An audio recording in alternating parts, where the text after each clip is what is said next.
അപ്പം ഞങ്ങൾ പോയ സമയത്ത് പണിക്കായിട്ട് ആരെയും ഏൽപ്പിച്ചിട്ടില്ലായിരുന്നു. വീട് വന്ന് നന്നാക്കാനൊന്നും നല്ല മഴ ആയിരുന്നല്ലോ.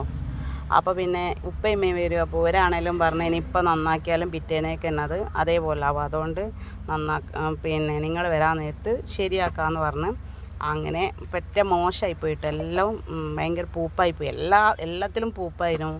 അങ്ങനെ മൊത്തത്തിൽ നാശമായി. അങ്ങനെ ഏതായാലും ഞങ്ങൾ വരാൻ നേരത്തേക്ക് ഉപ്പയും ഉമ്മയും ആവണം എല്ലാവരും, പിന്നെ ഫാമിലി എല്ലാവരും പണിക്കാരും എല്ലാവരും കൂടി മാഷാ അല്ലാഹ് അപ്പോൾ ഫുള്ള് പഴയ പോലെ ആയിട്ടോ, ഫുള്ള് സെറ്റായി റെഡിയായി. പിന്നെ നെറ്റില്ല, അതിന് വൈഫൈ കട്ടാക്കി അതിന് പോയത്. ഇപ്പോൾ വൈഫൈ ഇതുവരെ കിട്ടിയിട്ടില്ല, ഒരു റെഡിയാക്കി തന്നിട്ടില്ല. ഇപ്പം ഇനിയിപ്പോൾ വീട് മാറുന്നുണ്ട്, അപ്പോൾ അങ്ങോട്ടേക്ക് ആക്കാനുള്ള തീരുമാനത്തിലാണ്.